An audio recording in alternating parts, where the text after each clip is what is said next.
the Venerable Erasmus of the Kiev near caves. February 24th. A wealthy monk adorns the church with his fortune, falls into despair over his choice, lives a worldly life, and is brought to repentance and healing by a vision of the Theotokos. A heads up in the spirit of transparency. Please be advised that this content may include serious illness, spiritual despair. The Venerable Erasmus lived in the 12th century, a monk within the revered Kiev caves Lavra. His life unfolds as a profound account of temptation, despair, the struggle for spiritual renewal, and the boundless mercy of God. Before he embraced the monastic schema, Erasmus possessed considerable earthly wealth. Upon entering the sacred confines of the Kiev caves Lavra, he chose to dedicate his entire fortune to the service of God by adorning the monastery's churches. He commissioned and donated a great number of precious icons and other sacred decorations. These embellishments contributed significantly to the beauty and reverence of the holy sanctuaries. Historical records indicate that some of these very icons remained present within the Lavra even in the 17th century, bearing witness to his initial act of piety. Erasmus found a deep, unadulterated joy in seeing the house of God made beautiful through his devoted offerings. His heart was set on glorifying the Lord through the splendor of his dwelling place. Yet, after he had expended all his material possessions on the church, a severe spiritual trial assailed him.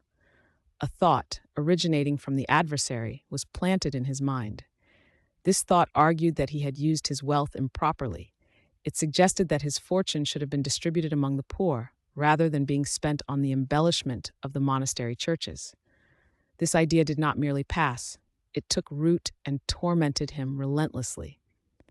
He began to believe, with increasing conviction, that his initial act of generosity had earned him no spiritual reward from God. This conviction led him to the conclusion that his soul was irrevocably damned. This belief plunged him into a state of profound despondency and spiritual darkness. Under the oppressive weight of this despair, the Venerable Erasmus began to deviate from the rigorous path of monastic discipline. His former spiritual zeal diminished. He became careless in his daily observances and allowed himself to be drawn into worldly pursuits, which were contrary to his vows. His conduct, once exemplary, became a source of concern and scandal among the brotherhood.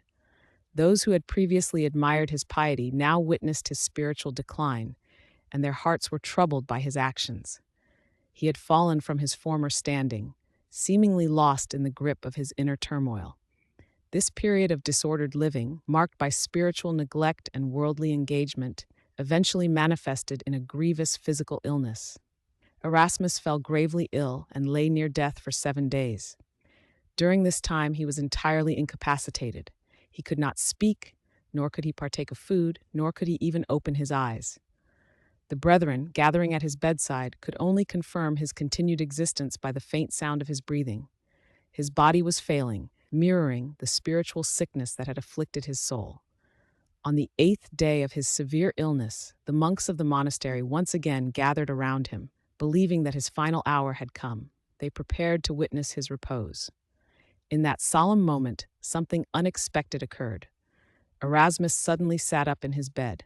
He began to speak, recounting a vivid and profound vision he had experienced. He told the gathered brethren that he had beheld the most holy Theotokos, the Mother of God, who appeared to him accompanied by the revered founder of the Lavra, Saint Anthony of the Caves.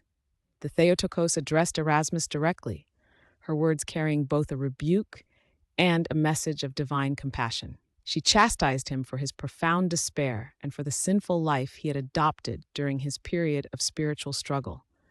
Yet simultaneously, she announced that the Lord had granted him mercy. This mercy, she declared, was extended to him precisely because he had, in his earlier life, beautifully adorned his church with precious icons and decorations. The Theotokos then presented him with a choice.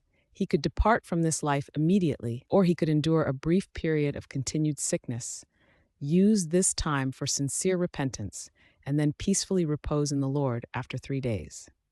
Without hesitation, Erasmus chose the latter option, yearning for the opportunity to cleanse his soul before God.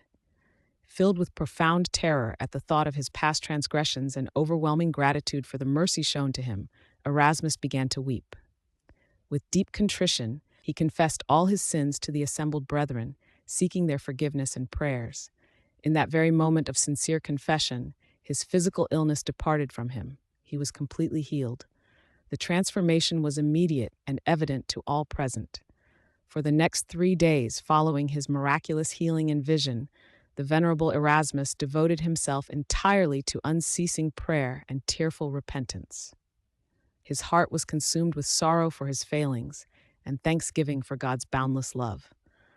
On the 3rd day, having fully reconciled himself to God, he peacefully surrendered his soul to the Lord. He was buried in the near caves of St. Anthony, the very place where the Theotokos had appeared to him in his vision. His life stands as a powerful testimony to the destructive power of despair, the efficacy of sincere repentance, and the infinite, unwavering mercy of God, who seeks not the death of a sinner, but his turning and living. His memory is celebrated by the Church on February 24th.